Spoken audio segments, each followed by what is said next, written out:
I'm a preacher's kid. Tattooing the body was sin. In my 40s, I felt like I had overcome certain things and that the way to express that for me was to get a tattoo. On the next episode of Financially Incorrect Uganda edition, we speak to Jackie Asiimwe, a lawyer, leadership coach, author, and a social development thought leader. We didn't have a lot growing up. Even when you're a child, they don't tell you, but you can sort of sense when there's not a lot in the house. We talk about lessons on integrity from her mother. She found that the ministry she re-entered was not what she left. So people would claim money that they were going to the field and they were sitting right there. No one has gone to the field. Her spirit could not countenance. Maybe I grew with that sense of absolute 100% accountability. She tells us about how Greenland Bank disrupted the market. Come Greenland Bank, and it totally disrupts banking in Uganda. One, the threshold was 50,000. That was manageable. Unfortunately, maybe it was bad management. They closed. She tells us about the need for the evolving NGO mindset. The NGO was judged on its ability to burn rate. Private sector is judged on its ability to grow money.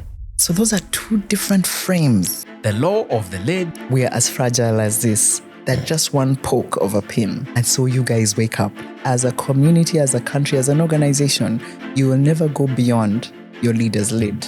The operational challenge it creates when donors allocate between 7 to 15% of donated funds to overheads.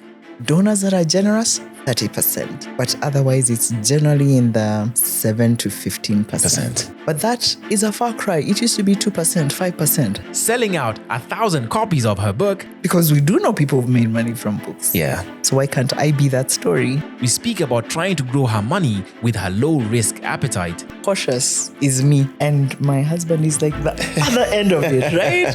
I'm looking for things where I am sure that I'm sure I'll be able to watch and see.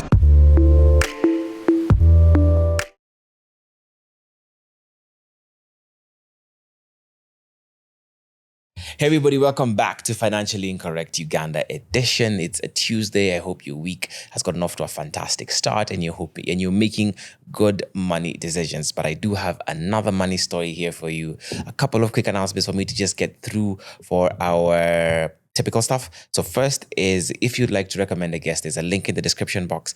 Please do check it out. This is for both, actually not both, all Kenya, Uganda, and Tanzania. If you'd like us to have a specific guest, please let us know. We'll do our best to make sure that we get them.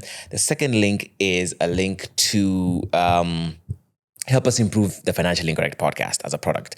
Just give us feedback, tell us what you like, what you don't like, what you'd like us to improve, and we will do our best to do so. And this is also both for people who are watching and listening on YouTube and those who are paying attention on Spotify as well. And then the last thing that I'd like to say is, of course, this is proudly sponsored by FXpesa. If you're in Uganda and you'd like to have trading classes, please do check them out physically at their offices at the Rumi building. If you would like to just take the classes online, again, there's a link in the description box that will access you or give you access to be able to get onto their platform and take on their online classes. And they have then the platform for you to be able to get into trading. And now I'll get into our money story.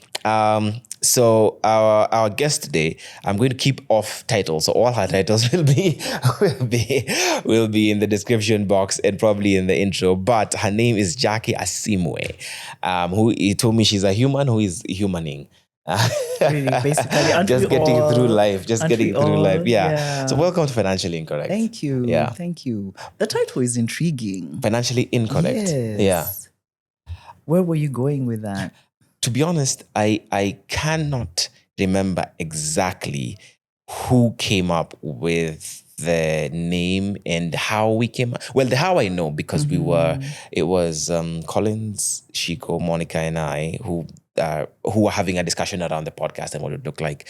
And so it was one of those four. Well, it wasn't me. So one of those three came up with the name Financially Incorrect. But the thinking was just around, I guess, money and literally how, there's very little that's perfect about money, I think. Yeah. That was probably like the core and where we were going with it. Yeah. So I'm home. I'm with her. We'll find out, I guess. We'll find out. Yes, indeed. Yeah. Yes, indeed. So typically, when we start an interview, I don't necessarily ask you a money question. So my first question, That's what I was waiting for. you're waiting for. It's not even the question we have. When is It's not even the question that we have discussed, because Yes. there's a second question which we've already discussed, which I'm going to ask you. But the first one is, what's been the favorite year of your life so far, and why? Aye. Oh my. I've had many. So oh dear, that's a tough one. I've had many. So I can't pick one. Yeah. I've had many. Give me at least one or two. And why those one or two? And why those one or Yeah. two? So I was going to start from last year. What was last year? 2025. When did I launch my book? Anyway, the year my 2024. book came out Yeah. was a good one. And it was, first, the launch was absolutely amazing, curated for me by my dear friend Penelope Sanyu, who you should have on the podcast. No, she did an amazing job. But also it was an interesting year to see what it's like to go on the road and promote your book. It took me to interesting places, had conversations with interesting people. So that was one. If I go way back in time, I think the first child, it's always, you don't know what to expect, even though I read the book, What to Expect When You're Expecting. But yeah, it's when it actually happens and you play it back several times, the slow motion of it, that was an interesting period. What other time? There are so many years. Getting my master's degree, the year that I went to secondary school. Oh my goodness. That was boarding school. So the first time leaving home. And that was a favorite. Yeah. Okay. That's interesting. No, in the sense that I'd never been away from home. So actually, beyond doing a play date and a sleepover. Right. Yeah, but this was like, so there's day one, there's day two, a whole week, there's 2 weeks, it's a month. You're not going back. Oh my goodness, yes. Just that the slow realization of what it's like to not live at home. Yeah. And to do school like that. That was, so maybe not favorite. So when you call it favorite in the sense that, yeah, it was a new experience. It was a novel experience. It was I'd gone to the school of my dreams, one of the most famous girls' school in Uganda. So yeah, all those things combined, what's this going to be like? And yeah, just getting into the rhythm of a boarding school. And there are so many. Okay. I feel like I need to sit with that question. Yeah. Yeah. And see if you can find it. Okay. Yeah. Now on to the other thing that we were discussing, Yes. because you saw my tattoo when you're Yes, talking about yes. you find tattoos interesting and like I actually the stories behind them. And you told me the first tattoo you were actually in your 40s. Yes. If I'm not wrong. Yes. Yeah. Yes, Tell me yes. about that. I don't know too many people who get their first tattoos In their 40s. I know. Yeah. So first of all, I am a preacher's kid. I am the firstborn of an Anglican prelate, now retired. And so, of course, we were grown to believe that tattooing the body was sin. So didn't even, I'm going to heaven, no tattoos. Yeah. So there hadn't been a thing in my life. And then in my 40s, I felt like I felt like I had overcome certain things and that the way to express that for me was to get a tattoo. And so I remember I was visiting my sister in Canada. So I also wanted to do it in a safe place. Like, I'm not doing this sin and then it going bad. So let's do it. Let's get one thing right. Right. So yes, I was in Canada and I remember, she and I talking about, so I'd never even, I think also from watching movies, people just get drunk and go into a parlor, right? Right. It's presented as though it's this thoughtless thing. Oops. Yeah. right? Yeah. That you do in your, but I didn't know that. So it was interesting to find out that it's actually you think about it Yeah. and you think about it deeply, and especially getting your first cut. The first cut is the deepest. So we did talk about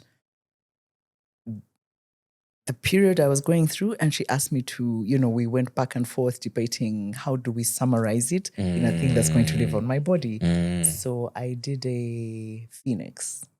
Yeah. Is it rising from the ashes? I see. Yeah. Okay. So that was, so each of them has been very deliberate and has marked a moment. Yeah. And so because I went through that process, I am always intrigued by what's the story people's behind markings people's and tattoos? what's the story behind. Yeah. Mine is, I was 18. I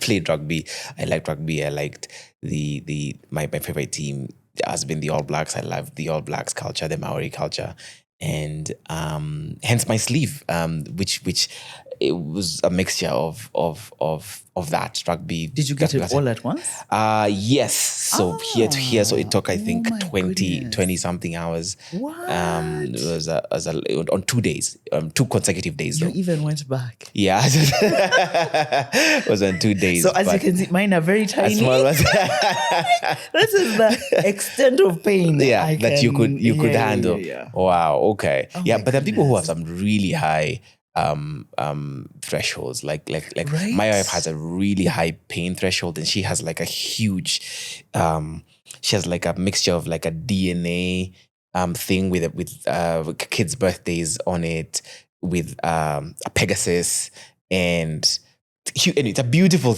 work of art to look at. But what she went through to get it, I couldn't. My goodness. And then those that even, color in. Exactly. And But right now, I'm not doing any more. Yeah. So I was really. So that's your first and last. So I have one here and I have one on my calf, and that's it. Yeah. But but I've also learned regarding tattooing that never say never.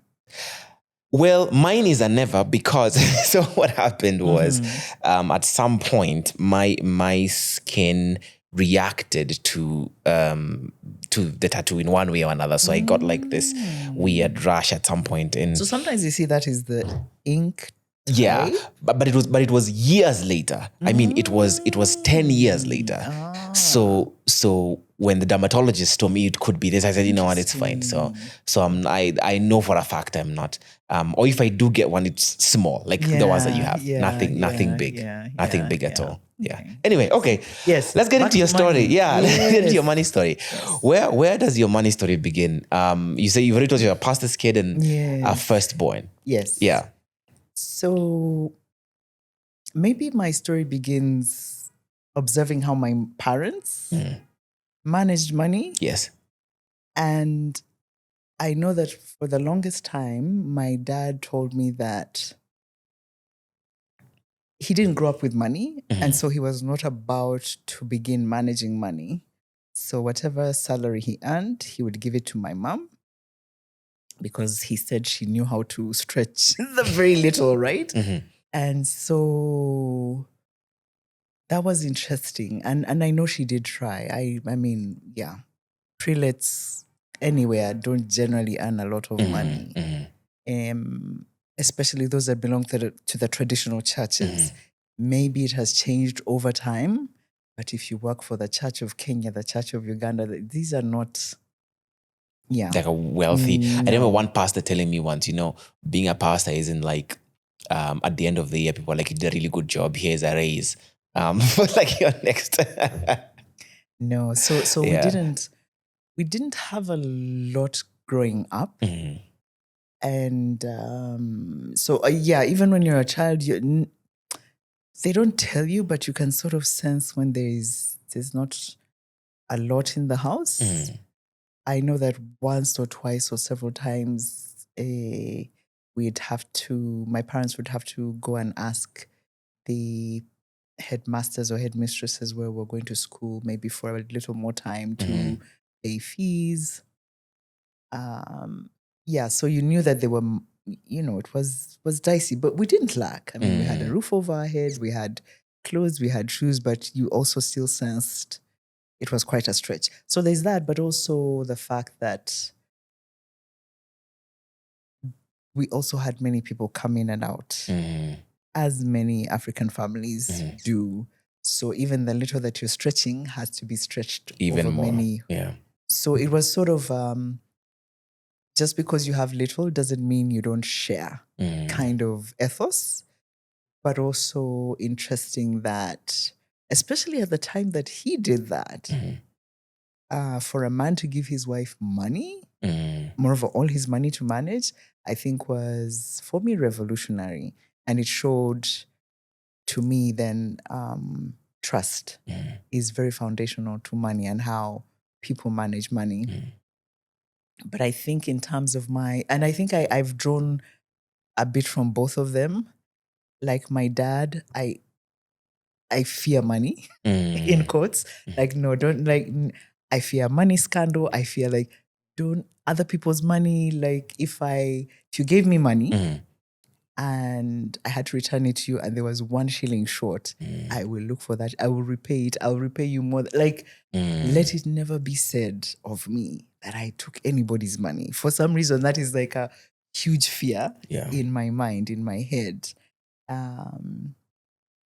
So that is the one part. And yet at the same time, growing up, leaving home and having to run your own home, I still draw from what I saw my mom do. So you know that as a woman, it's your role to manage the home. So do the kids have clothes? Are they fed? Are they you need to work it out? So I sometimes feel like I have 2 contradicting money frames. Right. Yeah. Okay, that's interesting.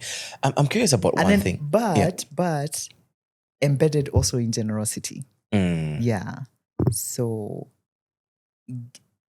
giving it away, not just money, but just the culture of generosity. Yeah. So it's all those 3. If you can draw I'm seeing these concentric rings. If you can draw the rings, I think that's what they'd look like. Okay. Yeah. I'm interested about one thing, because I think I heard you say in an interview that when you were growing up, even sometimes your beds were not your own. In the sense that, if people would come in, you'd be frustrated. So, and even what you've said right now, in that the little that you had was stretched even more because people would come in and assuming, like you said, you're in a pastor's home, so lots of people are coming in. Friends, neighbors, relatives, in-laws, outlaws, Did you ever have resentment for some of these people who are coming into your home and taking from you guys, and people who are in your father's congregation or whatever the case is, but may not have been directly helping the family out when you might have needed help? So actually no, because I loved when there were many people at home, because as a firstborn girl, then my mom's eyes were less intense on me, because otherwise, when there are no people, that's when she realizes, but did you clean the floor? Did you wash the dishes? Did you cook the food? When there were people, then it was more like, the house is full, and then I can survive so I learned I love people. I didn't even think about that part. We loved sharing. It was just a thing. There was always a flask of tea. There was always so that's why I'm saying that it's several interesting overlapping things at the same time. So I also grew up knowing your house has to be open. Your house always has to have food. So that's what I'm saying. As a woman, you need to figure it out. Yes. You need to have the smarts either. So my mom baked. We cooked. We always cooked more than need be in case somebody passes by. As a woman, figure it out. Yeah. Yeah. Okay. Kind of thing. How did you guys end up in Canada? What happens that you end up in Canada? So my father, there's a time when the Church of Uganda used to have scholarships that enabled their priests to go and upgrade their studies. And so that's how we end up in Canada. My father was given a scholarship to do his master's in theology, which he did at McMaster University in Canada. And those days, the scholarship was a family scholarship. So he went first and we joined him, I think, several months later. So that was that. And then we ended up staying a bit because those were the days of Amin and things were happening. It wasn't quite safe to come back. But after 1980, which is when we came back, the Archbishop And many institutions, I mean, were calling back people, calling back Ugandans from the diaspora to say, come on, rebuild the country, help us rebuild. So the Church of Uganda was one of those that wrote to prelates and said, come back home. So 1980, about mid-year, we come back to Uganda. So yeah. That's how that happened. That's how it What does the happened. experience in Canada teach you about money, or what do you see that whether it opens your eyes or No, we makes were it young. different? No, Yeah. we were young. So I can't even say that as that young, I necessarily had an awareness of money. So going back, what is interesting is my brother and sister lived in Uganda for a time. My brother still does. So we went back to where we grew up.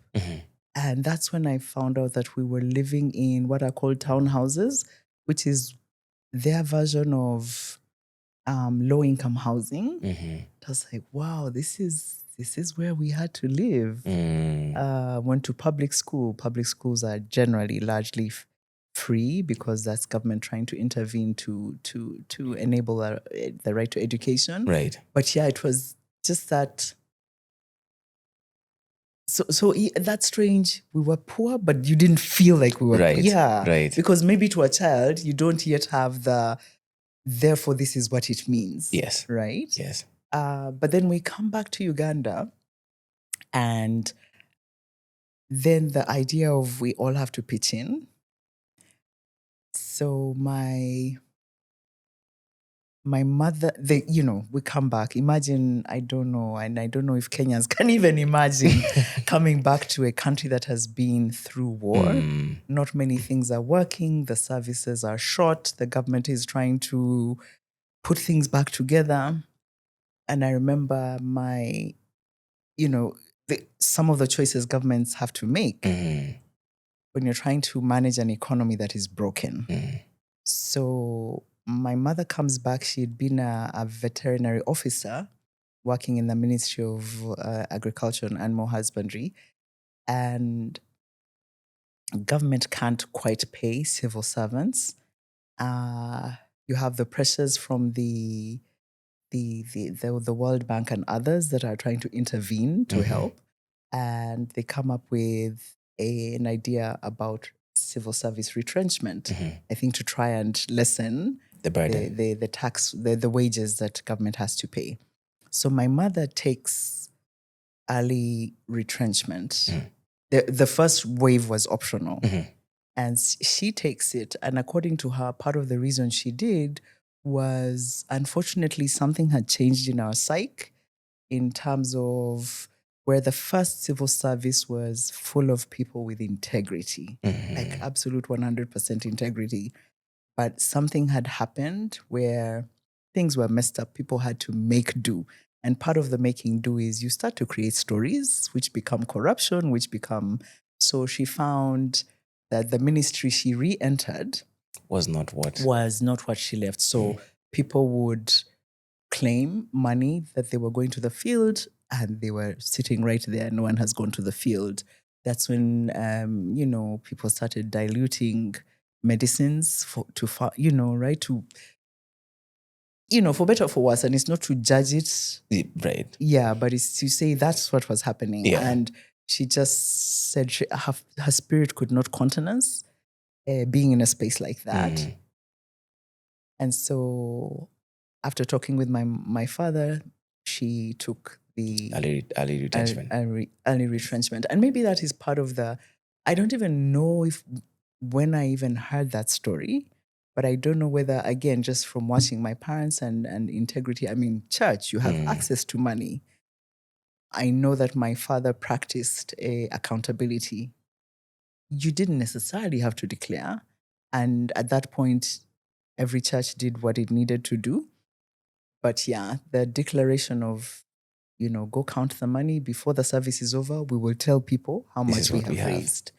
So maybe I grew with that sense of, especially around money, absolute 100% accountability. Yeah. So that's so coming back to Uganda and living through all of that, we started to have to participate in Pitching in terms of, so my mom was, baked. So we used to bake bread, and I would be the one to take the bread to the shops in Mengo near where we lived. And then when we would take another batch, go to the shopkeepers to get the money to take new bread. So that was one of the things we did. There was a printing press near home, and my mom would bake some snacks. I would go make some snacks. It was my job during the break time to take it there, sell it. Or we sold milk by the roadside, all those things, again, to bring in whatever income we could. My mom kept chicken. So again, it was the learning that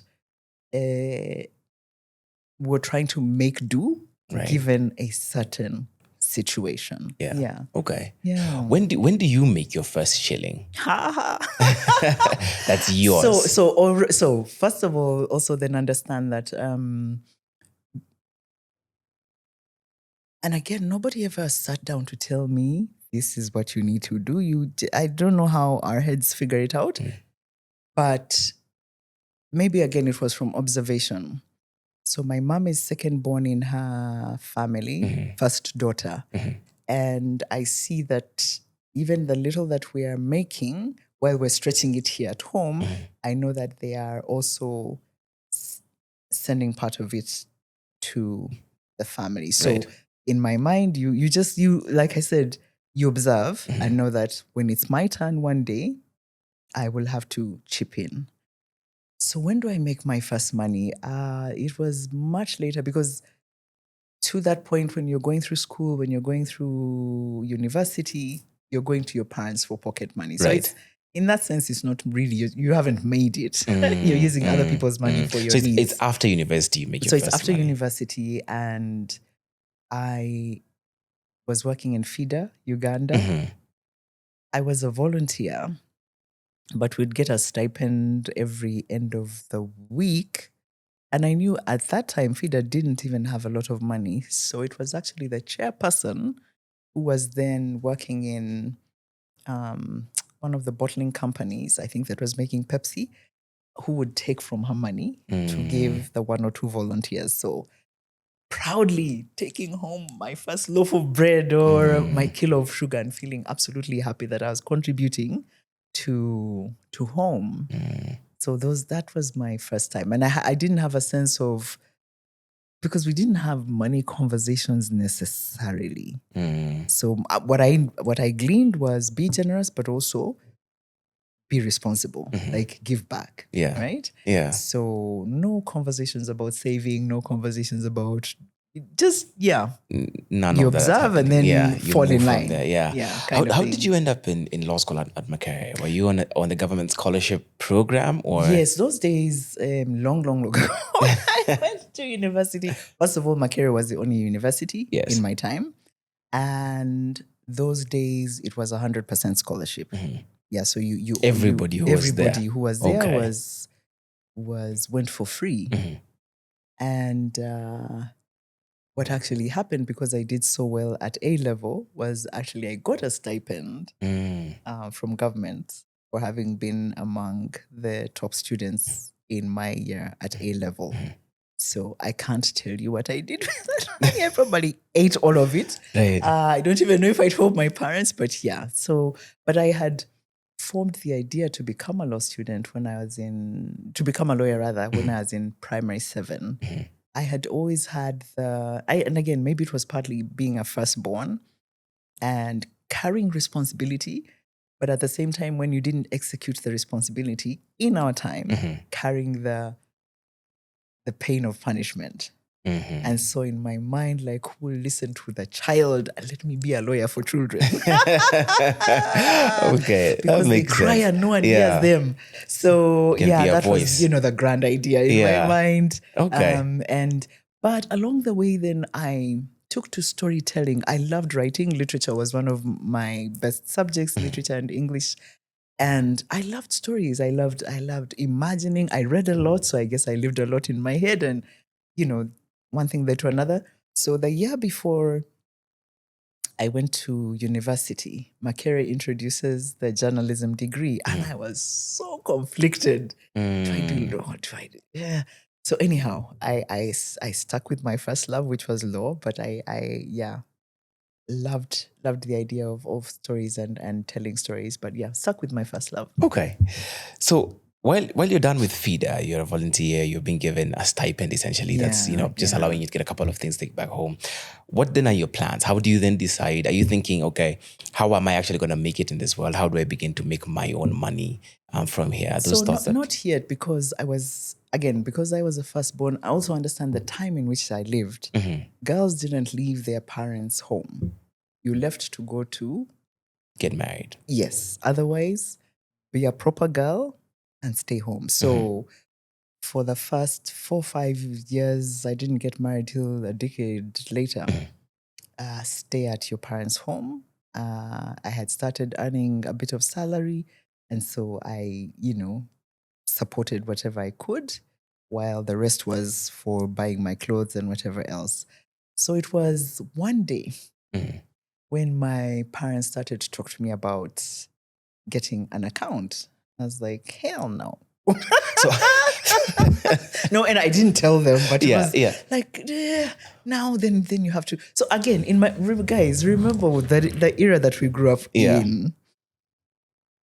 No ATMs, no, like if you needed to access the money, you'd have to ask for permission from work to go to the bank to line up. Like, no, I didn't want the inconvenience. So it was better to get my money, put it in my pocket, do what I need to do, put back the rest in my pocket. So what would you do with the excess money at that time? There's no excess, really. Okay. But yeah, no, they really pestered me. So what I instead did was to bank with a bank then called Greenland, which at the time had brought the starting balance really, really low, because that was the other thing, that for most of the banks then, they didn't care about, the bank. Let's expand banking to no. Certain threshold, and if you can't meet it, that's up to you. Keep your money under your pillow, I guess, sort of. Do you remember what the threshold was? So at the time it was 500,000, and at that time it was big money. Again, you're just out of law school. You're not earning that kind of money. Like, it would take you so many months to save in order to open a bank account. So come Greenland Bank, and it totally disrupts banking in Uganda. One, the threshold was, I think, 50,000. That was manageable. And then they also did banking the whole week, right? So then you didn't have to kill a relative every time you needed to go to the bank, right? Like, yeah, next week I'll kill an uncle. Yeah. That I can go and... So... And also their banking hours were much longer. And I think that worked, again, like for... You're new in work. You're trying to make a name for yourself. You're trying to be a good girl, trying to obey, like, you're not cutting corners. So banking was either during lunchtime, but by the time you get onto a taxi to go to and then you'll find the line long. So Greenland was absolutely amazing, a lifesaver. Unfortunately, maybe it was bad management, I don't know what. Anyway, they closed. And my parents were like, hey, we told you to bank in... So a traditional bank, right. And so having lost money when when Greenland closed, I now had to save again.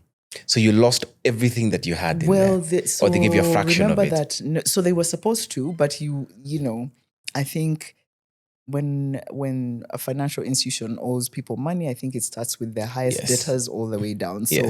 And it was, again, days of radio. So it wasn't like you were going to get an SMS like, today is your day. Yes. Either listen to radio or go to their bulletin to see. I just, again, because you have to ask for permission, and I let it go. Right. It wasn't a lot anyway. So anyhow, save and save and save and save. And finally, I'm able to open an account at Barclays Bank. And so... That's how you get like a fast, like a proper institution sort of bank. Yeah. Okay.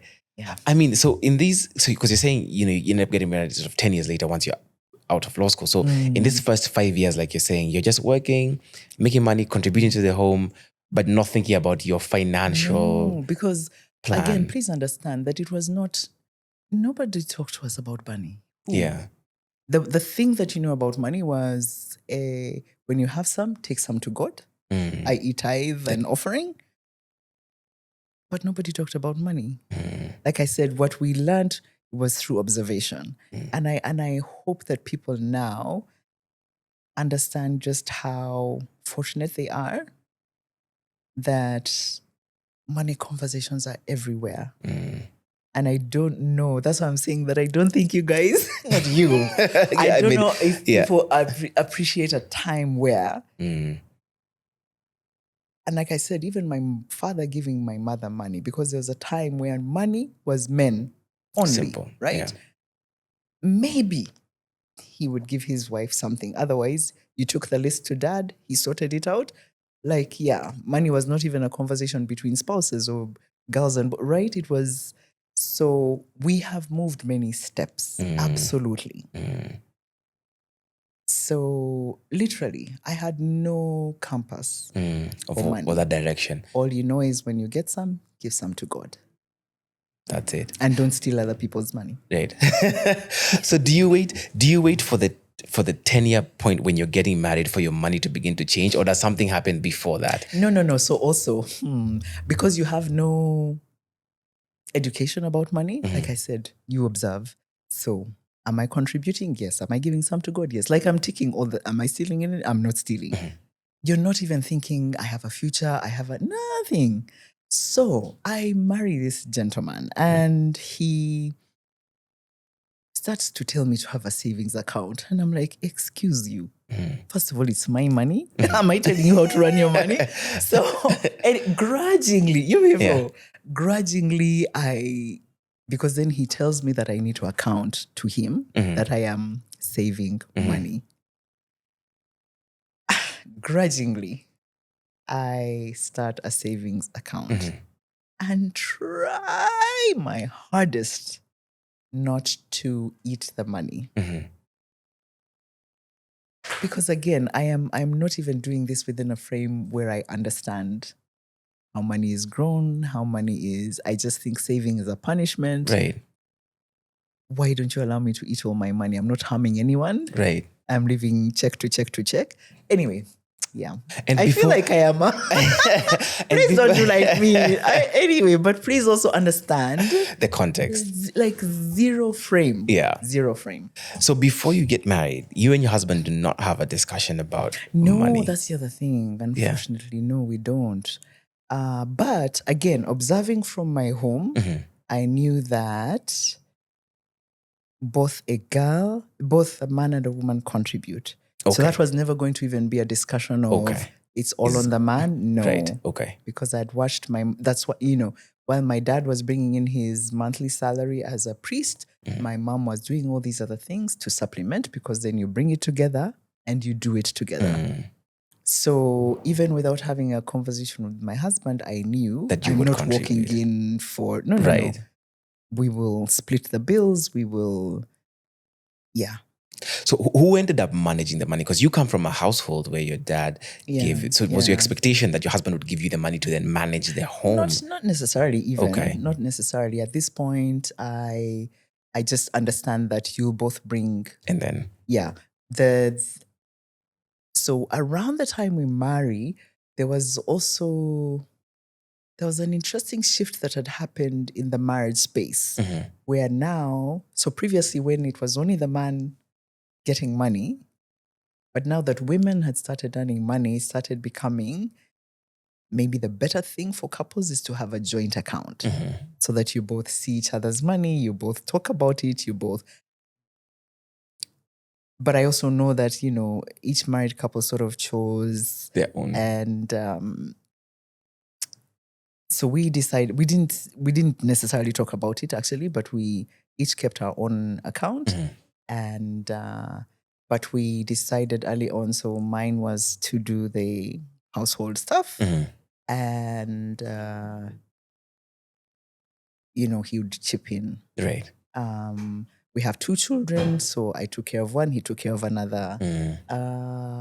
So we've sort of run a balanced home actually, generally speaking. Okay. Yeah. And he's essentially, you have begrudgingly open a savings account. And then what I noticed is, so the other thing after that was, what are you doing with it? So he's very good at property. So without even a discussion, I didn't even, like, why is he buying property? Is that a thing for him? Like, I don't know. Again, no conversation. Guys, it is strange. So then one time he tells me, what are you doing with the money you're saving? You need to buy land. Why land? No, why do I have to buy? Guys, you guys, I feel anyway, I've come from such ignorance. Yeah. So grudgingly buy my first piece of land. So anything I've learned has been Almost really by force. pulling teeth. Yeah. Now when money conversations are the thing, I think people don't understand where there was nothing to now all of this. Yes. Okay. So do I know better now? Absolutely. Yes. Did I know then? No. Okay. And at that time, as your life is progressing in Yes. this way, are you, how much are you making when you're working in these spaces? Are you still at feeder? Have you moved jobs? So most of my life has been in the non-profit space. Yeah. And non-profit salaries are quite interesting because it's up and down. When you have, again, understand that the sector has funding in the non-profit space is quite volatile. Sometimes you have money and sometimes you don't. And sometimes you are in between grants, because most of the ways that non-profits are able to even pay their staff and admin is if you have a project that enables you pay some staff. Where we are now is a long way from where we started. Now we're starting to have different conversations with donors about true cost of doing business, about salaries. I think at that point, what was inherited of the nonprofit was literally like a missionary space. It was not for you. The money you raised was not for you. It was to do the work. So in a sense, the nonprofit worker was not Factored seen. in. You got what you could get. Because literally you were either volunteers or you're in it for the heart, not for the money. So again, it's a space that now finally we're able to have different conversations with donors about money. We're able to have a bit better protections for staff. But yeah, it would be, I think, a very interesting conversation just to even think about the trajectory of money in the non-profit space. Yeah. Because I'm even wondering now, so are you is the assumption then for a long time that, people in the NGO space where you're primarily funded by grants is all this money you're getting, you're expending and paying other people, but you yourselves are on I would want to say stipends, peanuts, salaries, which are not again, because you don't. So if you want to get paid, go to private sector. Was the sort of mantra, because also government, wasn't really, people weren't really making a lot of money there. So growing up in my time, if you wanted money, don't come here. This is service. So do you, now in your personal journey, are you meeting these expectations that you've agreed upon with your husband for the household? Are you able to meet those expectations? With whatever I bring, right? So it was never even about, I'm bringing more, you're bringing, why is that? No. Whatever you have, we will sort out what home is. And go on like that. Yeah. And for you, even again, in the career path and as you're growing, you're not in the pursuit, or rather, it doesn't sound like you're in the pursuit of trying to make the most money you possibly could make. Right. No. Or pursuing the biggest grants or the most grants or this. No. Again, understanding where we came from, where at the times, the executive directors were the only ones raising money. In fact, it's quite interesting that coming from feeder, when I went to my next job, I found the money culture was very different, in the sense that at the time it sort of felt, so while money is scarce, you can imagine then that competition is very high. Yes. And in a sense, a person almost owns their donor, right? So don't touch my donors, don't talk to my donors. it's only the ED that talks to donors. The rest of you just wait for the grant to come and do the work that you need to do. So it was a very protected space. And I go to my next job. They had just done a downsizing because they were going through a moment where grants were really few and far between. And so I remember that the conversation with the executive director then was that here you either raise money for your program or you go.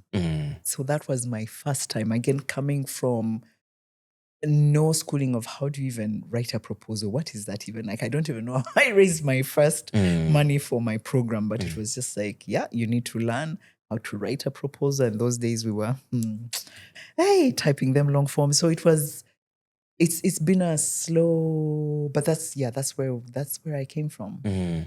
Where now I had to learn how to write proposals.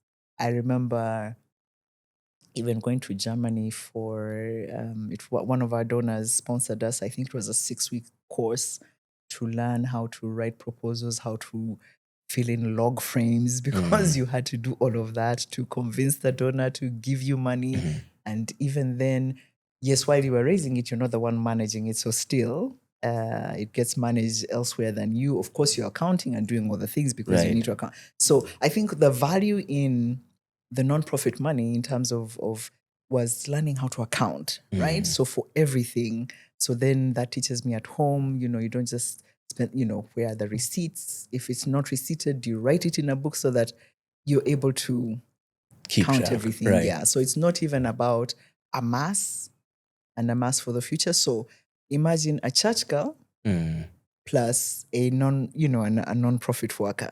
And moreover, your riches are in heaven and riches are not material. Like literally, you imbibe these things, right? Yes. So you're not looking to make it as though, Yeah. No. You're living for the day. Yeah. Be thankful for what you have today. Give what you can. Give to Caesar what belongs to Caesar, to God what belongs to God. I was absolutely glad when one day I could also contribute to paying my grandfather's graduated tax. Like you were not keeping for self. You were not growing for self. Yeah. Right? So I'm a church girl who goes to the nonprofit, which is also at that time very highly service-based, right? Yeah. So I have a couple of questions I want to ask. Yes. The first one I want to ask is, so based on your experience now, and this might even relate to the experience you have literally right now as of 2026, Yes. what's the secret sauce in grant writing for NGO funding? Like what are if you're to be like 3 or 4 things that these are the things that people would look for to be like, this is how you get money, or this is how you get money from donors? No, so now when I've started doing it more intentionally as the head of my team, what I've figured is that people use different methods. I'm a very relational person. I first build the relationship and then we get the money. Because my team and I have tried writing proposals and somehow it doesn't work.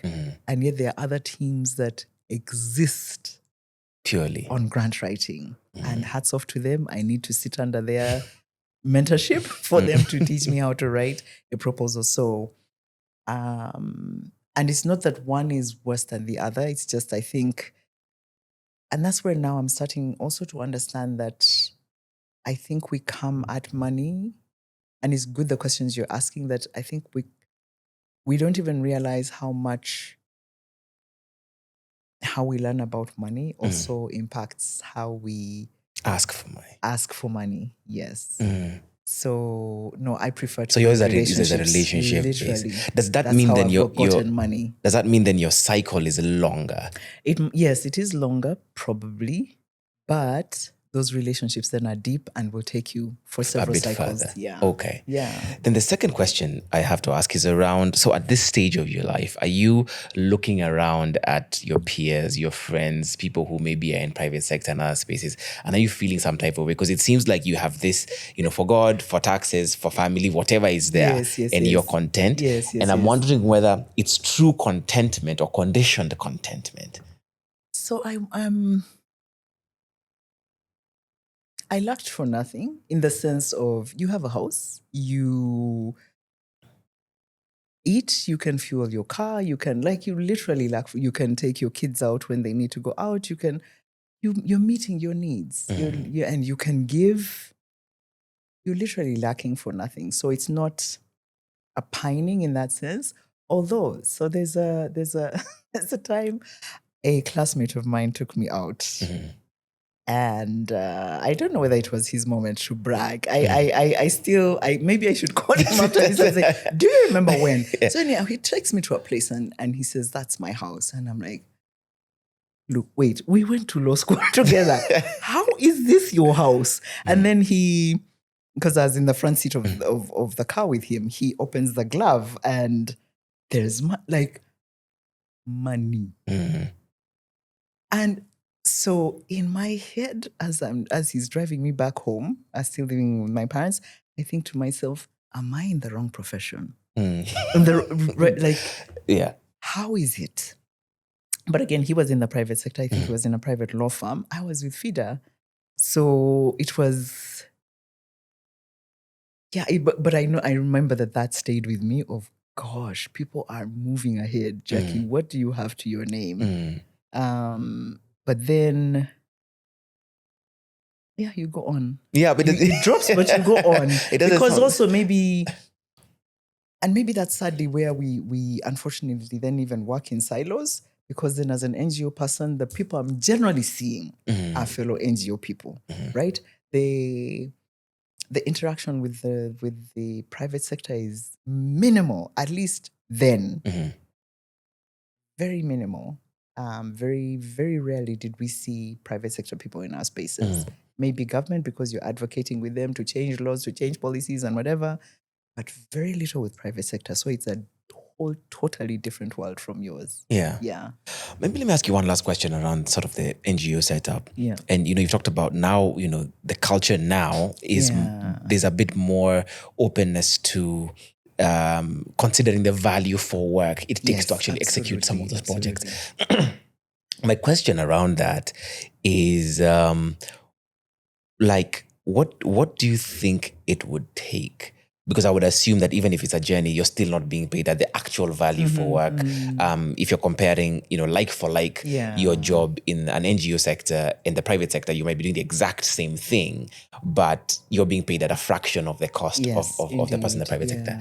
But yet from a societal wider impact perspective, your impact may be wider potentially, or maybe reaching a more vulnerable community. So I'm curious, what do you think it would take for that appreciation to move even a bit more, for people for people in an NGO world to get the money to do the project but be paid at commensurate rates? Yeah. So, and that's why I'm, going back to what I just have said, that maybe some of these silos we create actually harm us more than we know, right? That is one. But two, the other thing that I wanted to mention was, and remember also our understanding of money was different in this sense. The NGO was judged on its ability to burn rate. Private sector is judged on its ability to grow money. So those are two different frames.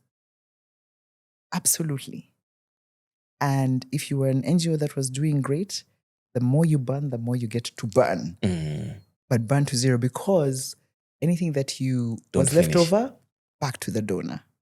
Because you must have nothing, right? Yeah. So what I'm saying, that the journey has moved, maybe not yet there all the way, but moved to the sense that now the organization that I work with is teaching nonprofit leaders to think about saving. A thing you could not dare talk about, because the assumption was that you were saving for yourself, not for your community. And how dare you think about yourself? No, you're here in service of others. Yes. So don't see yourself, they just disappear yourself. Yeah. So now sometimes it still feels counterintuitive. And that for me even shows how much socialization is so ingrained in who we are and what we do around money. Yeah. That thinking different and doing different, it takes a whole mind shift. And I've been trying to even think for myself, how do I even enable my nonprofit people to walk that journey of a mind shift of even talking about my organization has savings. You even almost whisper it because you're guilty about who will tell the donor. And then they'll ask, you're saving our money, bring back. Like even having a Forex gain was a thing you'd have to negotiate with your donor because the Forex gain was theirs, not yours. So literally, you were getting money that was not yours. So having own money for a nonprofit worker, for a nonprofit, what has started to happen maybe 3, 4, 5 years ago was conversations about shifting power, about decisions around money not only being made by those that give money. And I guess that's when we start to center, also see the person doing this money, because up to now, it's literally almost, and in quotes, and I'm not even comparing the two, slave-like conditions. Because literally you're working 40, 50, 80 hours, expending yourself for almost nothing. Of course, with the assumption that the joy is not the money. Yes, the joy is the lives. Yes. The lives changed. Yeah. But it only goes so far, because as we are changing lives, we also are living lives. Yeah. So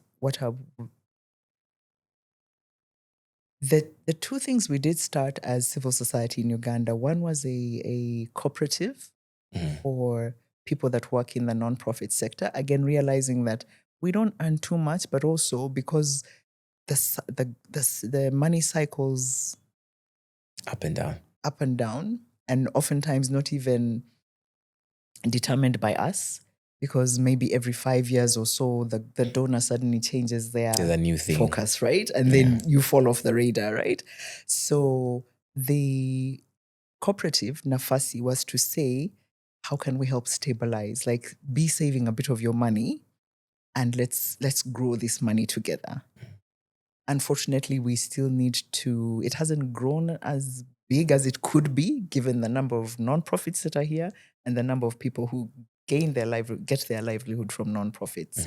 So we still need to figure out how to popularize the idea of a thing that helps you build for the future, right? Yeah. That was one. Two, the other thing that they also put together, another fund called Ujasiri, was also to say, for those donors that do allow you, that are sort of walk and understand that this work needs to continue even long before them, because then questions of sustainability started to come up. And it's like, but sustain what? When I have to burn to zero, like what am I sustaining? So sometimes then it was interpreted as, if your project is good, government should take it up. Yes. Yeah, but it might not have money for that particular thing. So it was always a strange conversation with donors of like, seriously, I have no money left. So what am I sustaining? So Ujasiri then was also built to say, can we step in as a sector when our colleagues, our friends are going through those dips where you struggle to even pay your rent, where you struggle to pay your utilities? We haven't yet gotten to the point where we've raised enough to help people even pay their staff when in between times. Yeah. So, but at least the attempt to have a conversation around, can we pool money? And there are friendly donors whom, yes, you can save a bit here and there. And there are some that give you what we call a bit of fat, where they're not counting each and every shilling. And we still live in that sort of schizophrenic space where, depending on who your donor is, some are still very, very tight around the bone. And then there are others who, it's okay. If money is left, do what you want with it. And most times, literally, it's not that we're eating it, it's we're keeping it for that rainy day that we know is coming. Yeah. That's really interesting. Okay. So back to you and your story. So at this point in time, what's the next significant thing that happens in your money journey? Because now you've bought you've saved begrudgingly, bought a piece of land begrudgingly. A piece of land. I have a title. And it's just like, whew, now they'll leave me alone. Now they'll leave me alone. But no, slowly learning about how else to build money. Started, and so again, I think having grown the way I've grown, I'm very cautious, is me. And I am cautious, right? Like, low risk. Risk averse. And my husband is like the other end of it, right? And I was just like, guys, no. So even as I'm finally getting the awareness that I need to grow my money, I need to save for a rainy day, I'm looking for things where I am sure that I'm sure I'll be able to watch and see. And so I almost got into, I don't know if it happened in Kenya. So there was this time, there was, what were they called? Where you would give money. Those days it was in dollars, and like maybe 100, but by the end of 2 months you get 700. And then finally we found out they were scams, sadly. So people lost Ponzi money. But schemes. I almost. Yeah. So just again, by now you have the awareness. Then the next thing is, but how do I know that what I'm saving in is the thing that will secure my money, right? So and then learning how to spread it. So it's been a slow journey. So from having a savings account to having, I do offshore investing. I've bought a few other pieces of land, but like things that I'm growing it slowly, cautiously. Meanwhile, my NSSF is growing. Meanwhile, just learning how to, and then learning how to not, as we say in Uganda, not to eat your money, right? Yes. And buying a few shares and just, again, trying these things as you get awareness, as more conversations are being had, as conversations in church now, now we have sessions about money and, oh my goodness, money is not evil. It's not that thing that we were taught is evil. Yes. And you should not desire it, but desire to do the work of Christ, all those things. Like, so I hope people understand how, for me, I think it's mostly been a journey of mindset and that it shifts over time. And that's why I'm saying that I think we don't even understand how deeply ingrained socialization is. And sometimes it's not even what you're told, it's what you observe and know that this is how we do things here. This is how I'm also going to do. Yeah. When does deciding to set up your own organization, when does that where's that seed laying? When do you decide to do that? And what's the financial preparation for doing that? So we had I was working for an American-based organization. I was heading up their operations here in Uganda.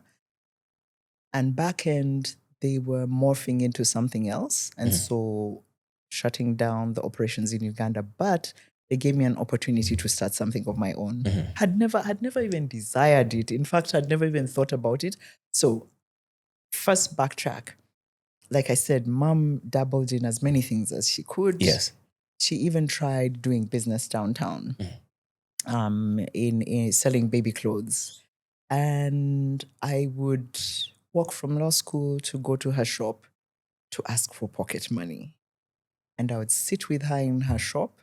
It wasn't even hers. She was literally renting a space in a shop.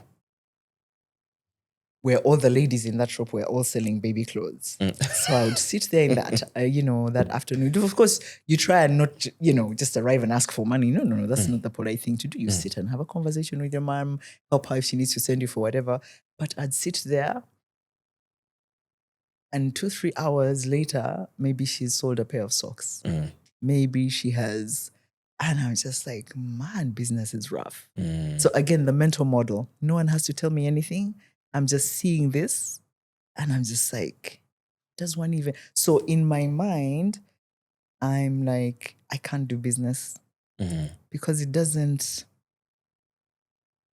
not worth it to sit how many hours to sell. In fact, my mom finally, of course, there were bumpers, Easter, Christmas, when people were spending a bit more.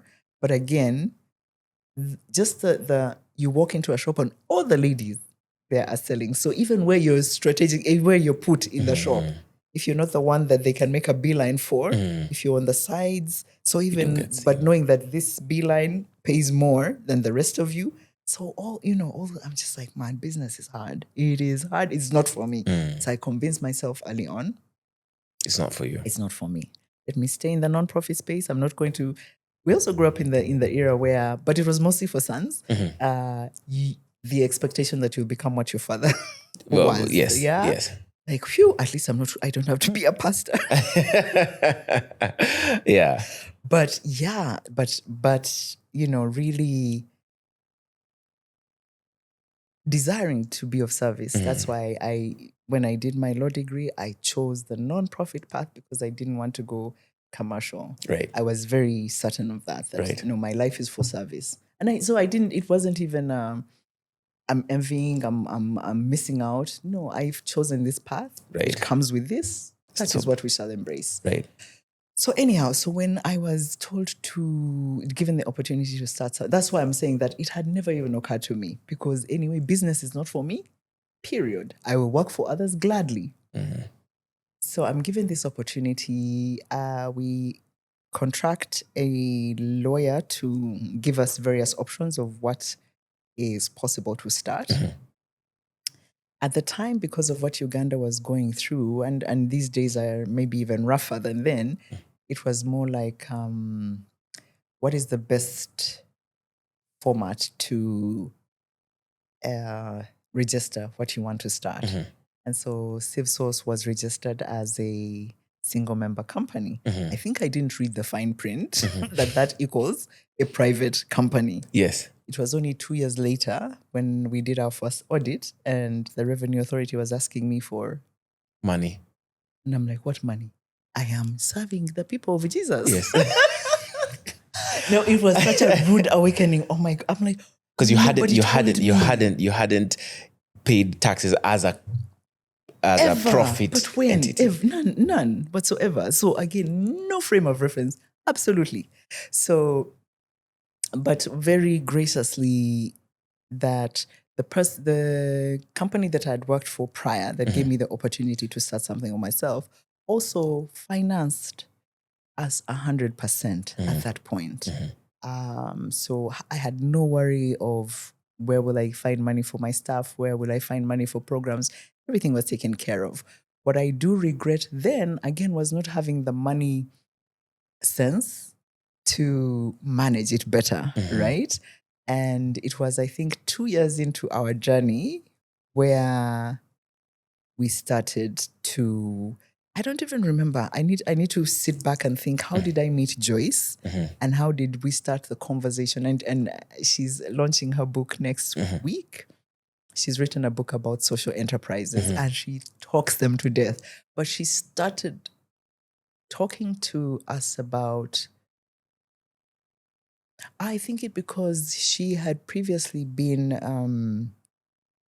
the CEO of Uganda Health Marketing Group.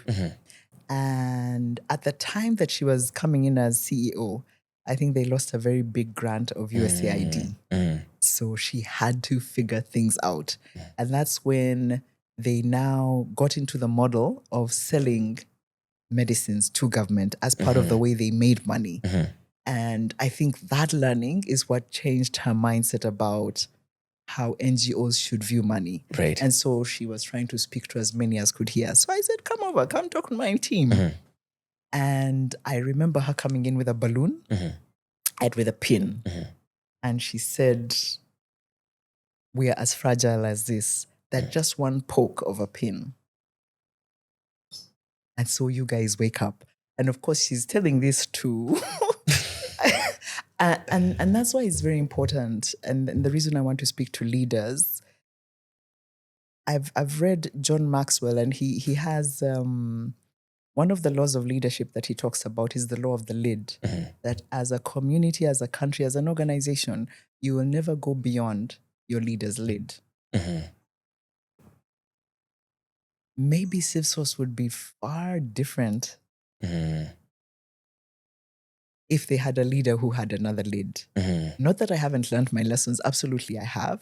But to understand that you can only go as high as your leaders. So you talk to us. It's nice. But no, we're still doing the thing that we do. So anyhow, it's taken us, again, a journey of realizing when funding is shrinking, how do you stay alive? How do you keep afloat? Having not had to face these questions, now in a different space, facing them. So sometimes even the seasons that you're in teach you the thing that maybe you failed to learn. So now we are a very different organization. I was calling her yesterday because she's asked me to give remarks at her book launch. I said that thank you for even insisting. She didn't leave me alone. She kept coming to ask me.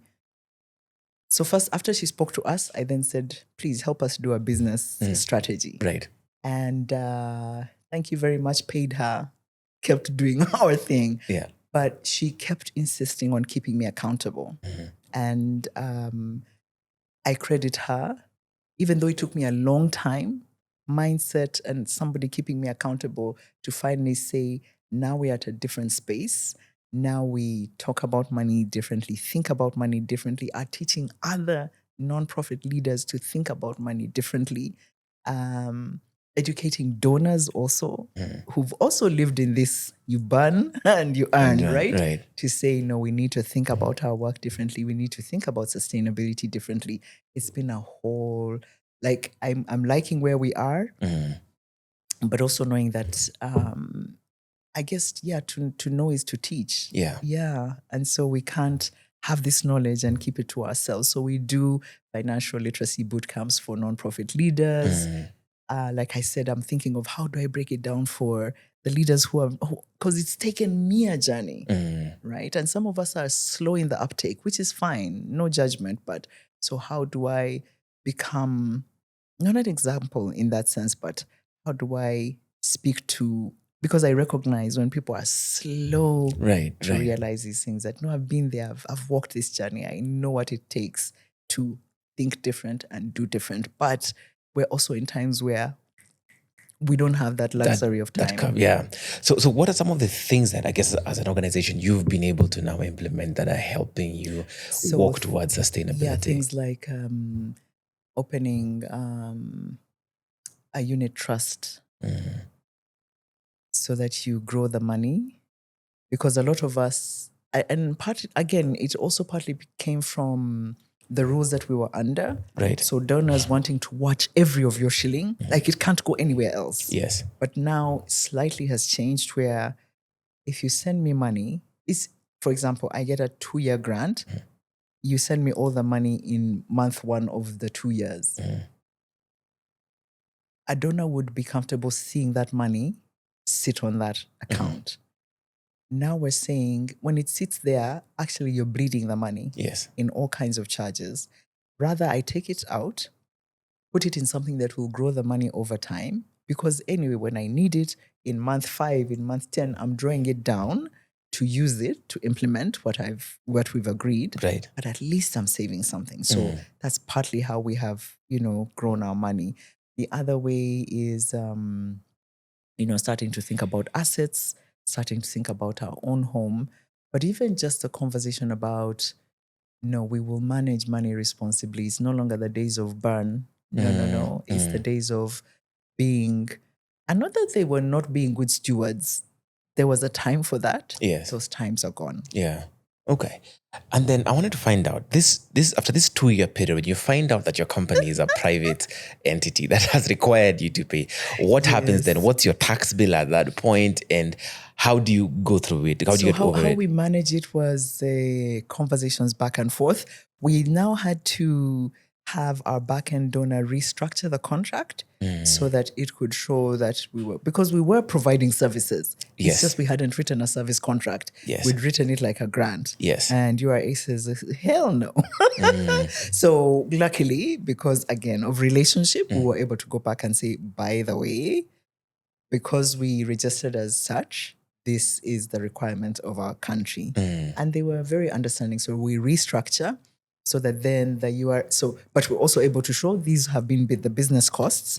And in the restructuring, we had said then 10% would be the income that we earn for providing services. So we start to think about, so let us also think service, services, that what we do, even It's as a a service. non-profit, as you support communities in whatever way, that is a service from which you can earn a fee. Yes. And so, for example, right now we have a grant-making arm through which we earn management fees. But even the conversation to say, can I charge some of it as fees, has been a very tentative one, but we're getting bolder. Actually, one of the things we had to do was even write a client charter to say, if one way to do different is also, who are we raising money from and what kind of money conversation can you have? Because that has been a difficult one also. Like I said, we've donors and nonprofits have had a certain frame for the longest time. So you it was marching orders. What the donor wants is what you do. Yes, of course, you're trying to partner over a thing, but you generally don't discuss money. Yeah. Or the rules are theirs. You don't even feel like you have the agency to speak up. So even just speaking up has been a thing we've had to learn. Yeah. Has been a thing we've had to get good at.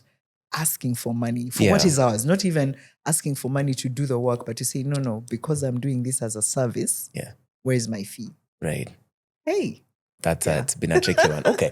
Last question on this is around, like even with these innovative solutions that you're putting in terms of being able to, whether it's a unit trust or being better with money, what percentage of that is contributing to your bigger budget? Is it, because from where I sit, I would think maybe it's still on the lower end. It's probably contributing like 10, 20% maybe. So donors that are woke, and I use this word as liberally, are giving you 30% to use for your own costs. Yeah. But that is a far cry. It used to be 2%, 5%. That's where so that 5%, if you had 10 staff and bills and whatever, it had to stretch. So it's also been, like I said, over time, conscientizing ourselves, conscientizing donors as well, to say we need to think about money differently, about what this work takes from us, but also what it takes to do. Yeah. Not all donors are on board, absolutely not. And so that's why a nonprofit leader can not only have like one form of money, so you also have to learn how to diversify, whatever diversification means for the work that you do and for the donors you have access to. So yeah, it's but also that and that's why we have to do it as a collective. Right. Yeah, when we speak together and push together, yes, you Right. can. So donors that are generous, 30%. But otherwise, it's generally in the 7 to 15%. Okay. Back to your money story individually. Yes. What's the book been like? I know there's the I think it's a dated statement. I won't even say it, but it's a dated statement around reading and the culture that we have in our socialization and ecosystem. What's been the book been like in terms of making money and the reception for it? I know one of the first guests we spoke to early this year, she had a book about she's done a couple of books, but one of, I think, her most successful book, she was saying she's made about $10,000 on it, and it's a book around how to do your PhD or something like that. But I'm curious what for you it's been like the reception since you launched your book. So I did the first print was 1,000 because one, I was self-published, and having spoken to other writers, again, the story that you're told is, if you're going into writing to make money, Forget about it. Forget about it. Yeah. As we say in Uganda. So I literally forgot about it. Yeah. Like, this is for the greater good. Yeah. This is not about making the money. Right. So that's not even why I have the book. Yeah. But I'm glad that it was received well. I'm glad that I sold copies every time I signed my book, or every time someone, it's like, whew, it went. Because you want that stack to reduce. Right. I've done a second print, and I haven't been as aggressive as the first one. As the first time round. Maybe that's why they say the first cut is the deepest. Yeah, but no, never. and maybe going back then to the mental frame, maybe it is that's also a thing that we have to change our minds around, that you can't make money from books. Yeah. Because we do know people who've made money from books. Yeah. So why can't I be that story? Yeah. Yeah, but yeah, I took I bought the general story. Yeah, that this is for the greater good. Okay, so 2026, last question. Where is your money at now? Like 2026, what's your relationship with money like on a personal be a level? Billionaire. No, I think I am definitely miles from that girl who was, dragged screaming and kicking to open an account. I'm a very different person from that. I'm hopefully managing the money better. I think my what I'm thinking about now, I'm 55 years old, is to say, okay, Jackie, if you've asked God for long life and He gives you up to 90, how are we getting there? That's another 45 years to go. Right? Another 35 years to go. And so I've started dropping hints to my sons, no, but, and again, they keep telling us that, we're our parents without even telling us. I'm not even saying they relied, but it was, par for the course. You have children, one day they will look after you. I'm not sure that we can say that for certainty. Or just like, man, if they even remember to call me, I'm lucky. Right. Let alone. But yeah, so that can't be our retirement plan anymore. So now we're starting to think about, okay, if you're going to be around for 40 more years, Jackie, how are you going to survive? And therefore being cautious about money decisions, being cautious also about where I put my money, because sadly, overcoming that story where people have built their money over time and just by placing it in the wrong hands, or for us who our currencies are so volatile, right? The shilling as I used to save it then is very different from the shilling now. So it's all those things that we still have to contend with. But so while I'm being wise and prudent about that, also having a conversation with myself about, but what do I regard as true wealth? Thank you guys for watching and rocking with us on Financially Incorrect Uganda edition. We will see you in 2 Tuesdays from now on the next episode of Financially Incorrect Uganda edition.